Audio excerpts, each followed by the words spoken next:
My name is Camila Torres. I'm 34 years old, and I work as a procurement manager for a hotel group in Phoenix. My life has always followed structure. Early mornings, supplier calls, clean spreadsheets, gym after work, home by 7. I don't like chaos. I don't make impulsive decisions. I verify things before I act. That was true long before Daniel. Daniel Hayes is 31, my boyfriend. Or at least he was. We had been together for a little over 3 years, living together for most of that time in an apartment downtown. On paper, everything made sense. We split expenses unevenly because I earned more.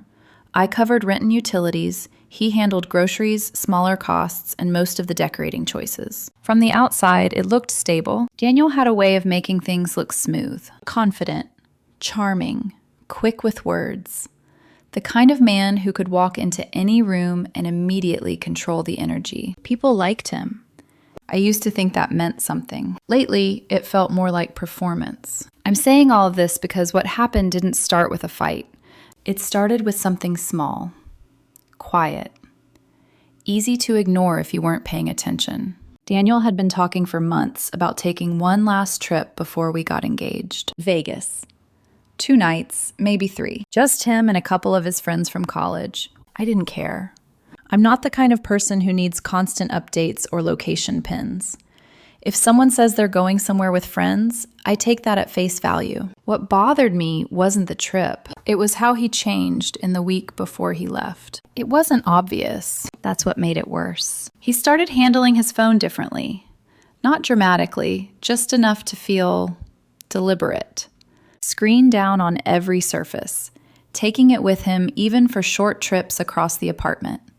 Smiling at messages, then locking the screen quickly if I happened to look up. And when I didn't react, he'd act normal again. That kind of behavior only looks normal if you don't notice patterns. I do. Then there was Vanessa, his ex-girlfriend. From everything he had told me, she was old history.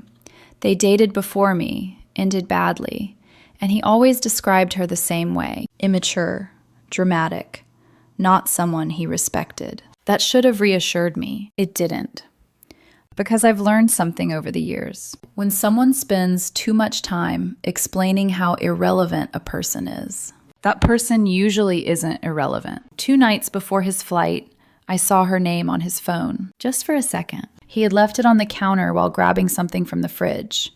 The screen lit up, and there it was. Vanessa. When he came back and saw me looking at the phone, his expression shifted. Not guilt. Annoyance. Like I had interrupted something he didn't want to explain. I asked him a simple question. Why is Vanessa texting you this close to our trip? He didn't answer directly. He said I was being dramatic. Said she wasn't texting him. She had just reacted to something he posted. Then he added something else. That I was doing that controlling thing again. I hadn't raised my voice. I hadn't accused him of anything. I had asked one question. That was the moment something in my head adjusted. Not emotionally, logically. I didn't argue. I didn't push. But I started paying closer attention. Daniel left Friday morning. We had breakfast together before he called his ride to the airport. Everything felt normal, too normal. He kissed me goodbye at the door, told me not to work too much over the weekend, joked that I'd probably enjoy the quiet without him rearranging things around the apartment. That part was true. Daniel liked control. Not aggressively, just constantly. If I organized something one way, he'd adjust it slightly. If I placed something somewhere, he'd improve it. Small things, but constant. Before he got into the car, he reminded me again. This is just a guy's trip. His words. He said they were mostly staying at the hotel. Drinks, pool, maybe a club for nostalgia. Then he added something that stayed with me longer than it should have. We're probably going to turn our phones off most of the time. Just disconnect. People who want to disconnect don't announce it like a policy. They just do it. Still, I told him to have fun, and I meant it. If everything was what he said it was, I had no reason to question it. Friday went exactly how you'd expect. I worked a half day, came home, ordered takeout, watched something mindless, went to bed early. He sent one photo that afternoon. Poolside, 3 guys, drinks in hand. Caption, weekend officially started. Nothing strange. Saturday morning, I woke up to 2 more messages. A brunch table. A blurry nightclub shot. Again, nothing suspicious. If anything, it made me feel like I had overanalyzed everything earlier in the week. That feeling lasted until Saturday afternoon. I was sitting on the couch, scrolling through Instagram without really thinking about anything, when I saw that Daniel had been tagged in a photo. It was posted by one of his friends. Poolside. Daniel in the foreground. Sunglasses, drink in hand, laughing, normal. Next to him, his friend, also normal.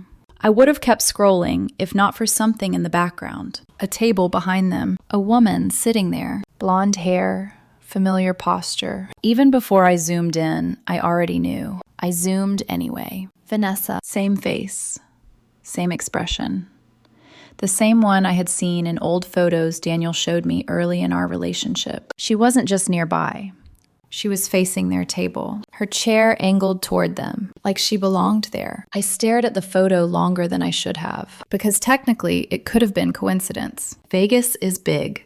Hotels are crowded. 2 people being in the same place doesn't mean anything. That's what I told myself. For about 30 seconds. Then I kept looking, and the problem wasn't just that she was there. It was how comfortable it looked. No distance, no surprise.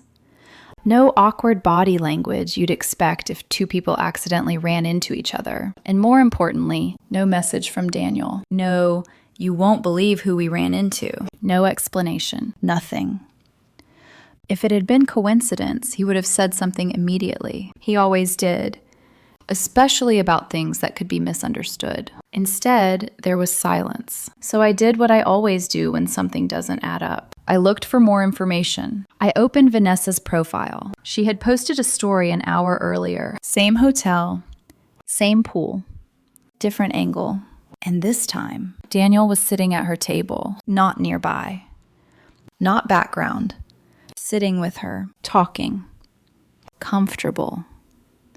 Like it wasn't the first time that day. That was the moment everything clicked into place. Not with anger, not with shock, just clarity. This wasn't a coincidence. If it had been, he would have told me. Daniel didn't like situations that could be misinterpreted. He controlled narratives too carefully for that. The only reason to say nothing was because this wasn't random. It was planned.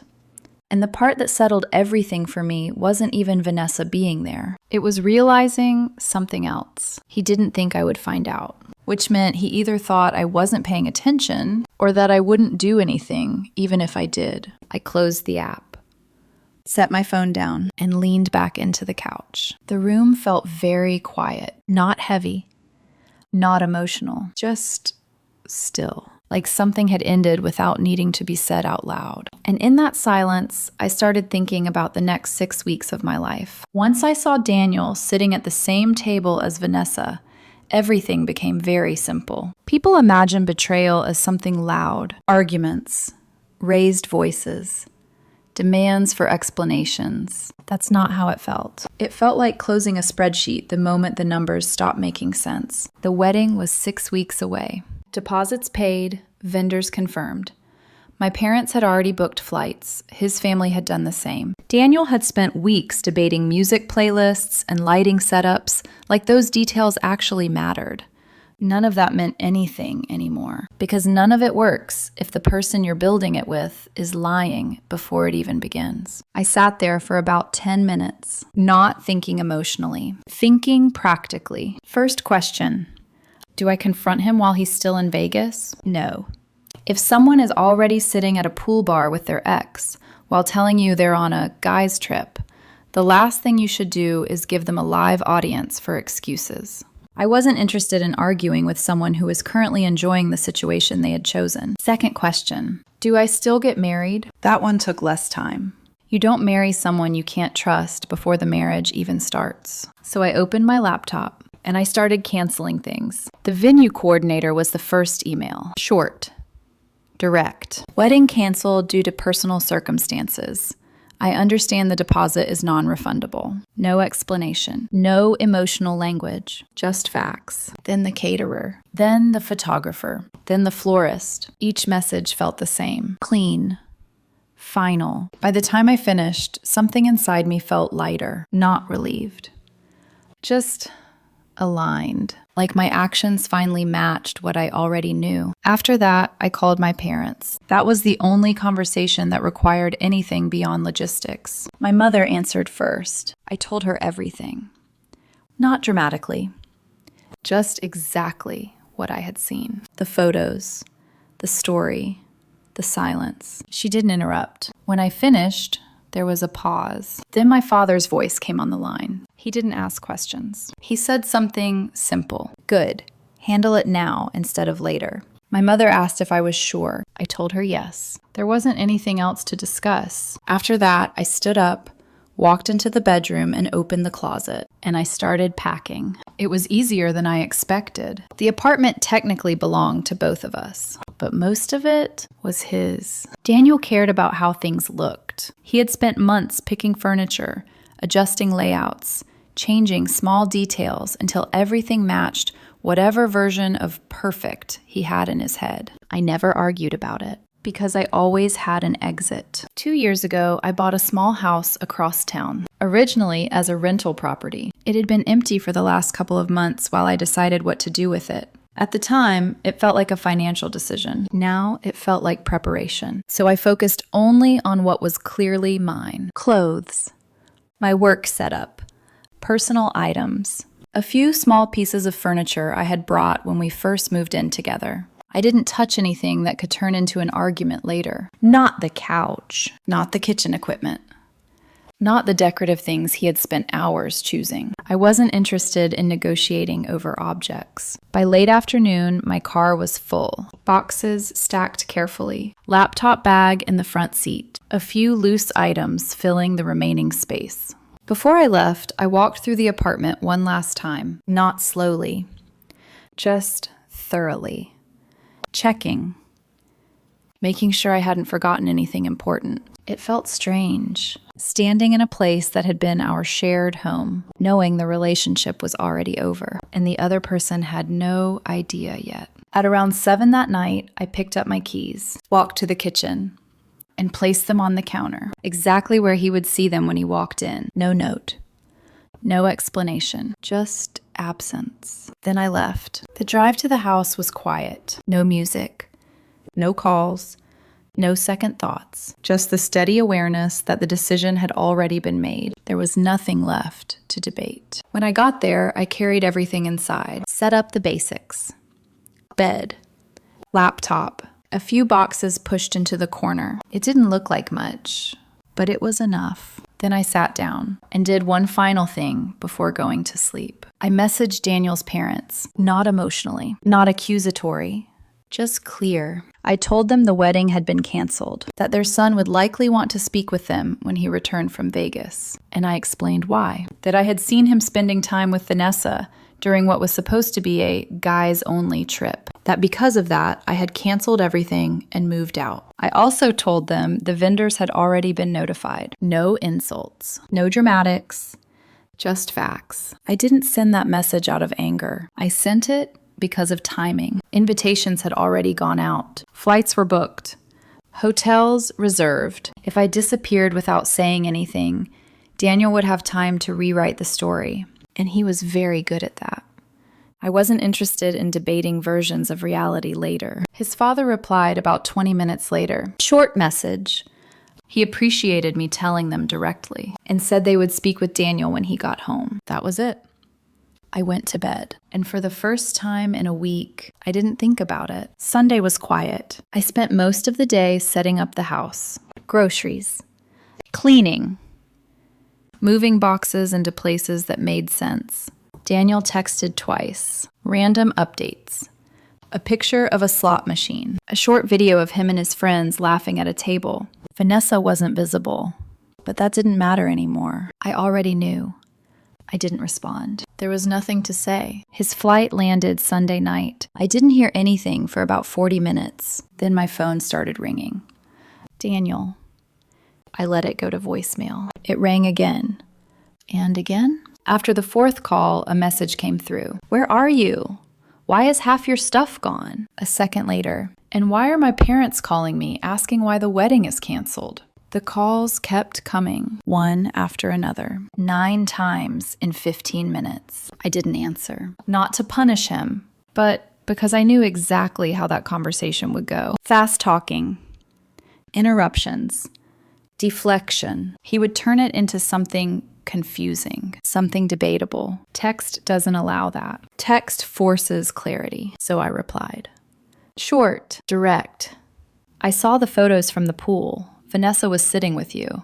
I also saw her story. The response came almost instantly. You're being paranoid. According to him, Vanessa just happened to be at the same hotel. A coincidence.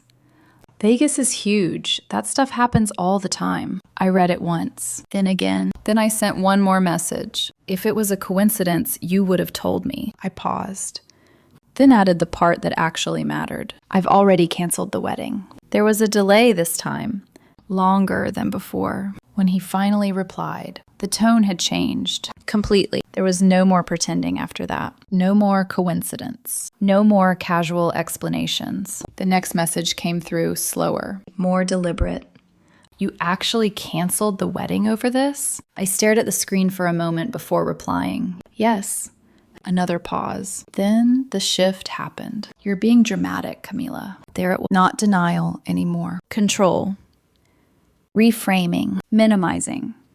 He said I was embarrassing both of us. That canceling everything without talking to him first proved I had serious trust issues. I read that message twice. Not because it confused me, because it confirmed something. Daniel still thought this was a conversation he could win. That if he talked long enough, pushed hard enough, reframed it carefully enough, I would start questioning myself. That had probably worked before, in smaller ways, in moments I didn't notice, but not this time. I didn't match his tone. I didn't argue. I didn't explain beyond what was necessary. I sent one final message. Meeting your ex during a trip you specifically said was guys only isn't small.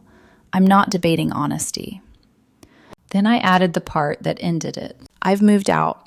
This is over. I didn't wait for a response. I blocked his number. The silence after that felt clean, not empty, just quiet in a way that didn't demand anything from me. That lasted about 10 minutes. Then my phone lit up again. Unknown number. I ignored it.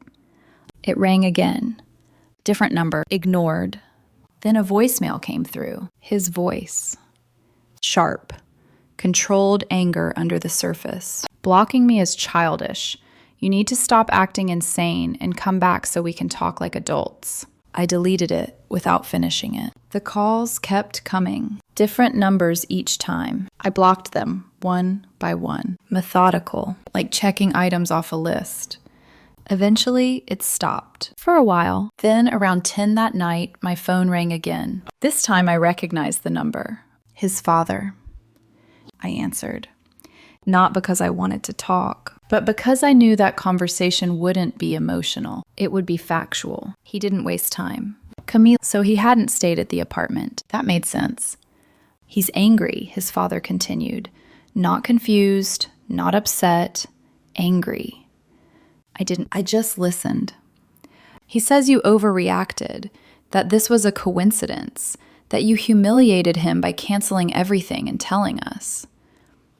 Then his father exhaled, but I could hear Daniel's voice faintly in the background, talking, fast, trying to explain. If it was a coincidence, his father said, why didn't he tell you when it happened? Silence, not on the phone, but behind it. He didn't have an answer, he added. That didn't surprise me. His father continued. He's told 3 different versions already. I leaned back slightly in my chair, listening more closely now. First, she just happened to be at the same hotel. A pause. Then he said they ran into each other once. Another pause. Then he said they only talked for a few minutes. His father let that sit for a second. The problem is, his friends have already posted multiple photos. He was with her most of the day. I closed my eyes briefly. Not out of stress, just acknowledgement. The truth had a way of surfacing when it wasn't managed carefully enough. We spoke for about 5 minutes, mostly him talking, me confirming details. I explained exactly what I had seen, the photos, the story, the timeline, that I had already canceled the vendors, moved my things out. He didn't argue. At one point, he said something that stayed with me. Daniel has always believed that if he pushes hard enough, he can talk his way out of anything. There was no judgment in his tone, just fatigue. That approach doesn't work with everyone. No, it didn't. Before we ended the call, he said something else. I'm not going to ask you to reconsider. A pause. If you've made a clear decision, dragging it out won't help anyone. I nodded, even though he couldn't see it. We ended the call shortly after. When the line went quiet, I realized something I hadn't fully processed yet. Daniel wasn't angry because I misunderstood the situation. He was angry because, for the first time, he had no control over the outcome. The wedding was already canceled. The apartment was already half empty. The narrative had already been shared. There was nothing left for him to reshape. The next few days were quieter than I expected. The calls stopped. The unknown numbers disappeared. A couple of mutual friends reached out, carefully, asking what happened. I kept it simple. The wedding is canceled.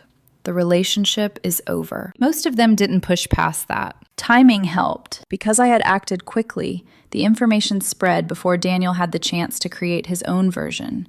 My parents had already told a few relatives. His parents had clearly spoken to their side. By the middle of the week, people understood. Not everything, but enough. Daniel tried one more time. Indirect. Through a mutual friend. The message was short. He wants to talk. Clear up the misunderstanding. I stared at that sentence for a long time, not because it tempted me, but because of the word. Misunderstanding. There was nothing complicated about what happened. No confusion. No missing context. If you tell someone a trip is guys only, and then spend the weekend sitting at a pool with your ex, that's not a misunderstanding. That's a decision. I didn't respond. After that, things didn't explode. They didn't spiral into something dramatic or loud. They just ended quietly. Over the next couple of weeks, I finished moving the rest of my things out of the apartment. I timed it carefully. When Daniel was at work, no overlap. No conversations. No chance for him to turn a simple exchange into something complicated. The lease had both of our names on it, but since he wanted to stay, transferring it fully to him was straightforward. Paperwork. Signatures. Done. That was the last practical tie between us. After that, there was nothing left to separate. No shared accounts. No shared responsibilities. No shared plans. Just distance. Daniel didn't try to contact me again directly. Not after the last attempt through our mutual friend. Whether that was pride or exhaustion, I don't know. Maybe both. What I do know is that the silence felt different now. Not temporary. Final. A few more details filtered through indirectly, things I didn't ask for, but heard anyway. Daniel had continued trying to explain the Vegas situation to people around him, and the story kept shifting. Sometimes it was coincidence, sometimes it was brief, sometimes it was nothing at all, but the details never aligned. And people notice that, even the ones who want to give you the benefit of the doubt. Especially when there are photos, timestamps, other people's perspectives that don't match yours. The truth doesn't need to be consistent. It just is. By the second week, most of the noise had faded. No more questions. No more messages, just occasional mentions when someone new heard about it. And even those felt distant, like they were talking about something that no longer involved me. I spent that time settling into the house, turning it from a temporary space into something that actually felt like mine. Furniture arranged the way I liked. Kitchen organized without commentary. Silence that didn't feel like something was missing. Just calm. Looking back, the strangest part of everything isn't what happened. It's how it felt. There was no big emotional collapse. No moment where everything hit me at once. No late night calls. No second guessing. Just a single shift. The moment I saw that photo. After that, everything else followed logically, like steps in a process that had already been decided. People assume endings like this are chaotic, messy, full of unresolved emotion. For me, it wasn't. It was quiet, clear, final. Daniel went to Las Vegas thinking he could control the situation, control what I knew, control how it looked, control how it would be explained if it ever came up. Instead, he came back to something he couldn't manage: an empty apartment, a canceled wedding, parents asking questions he couldn't answer without contradicting himself, and no space left to argue his way back into the outcome he wanted. I didn't need closure from him. I didn't need an explanation. I had already seen everything I needed to see. And once you understand something that clearly, there's nothing left to discuss. My name is Camila Torres. I'm 34 years old, and sometimes the most important decision you make is the one you don't argue about.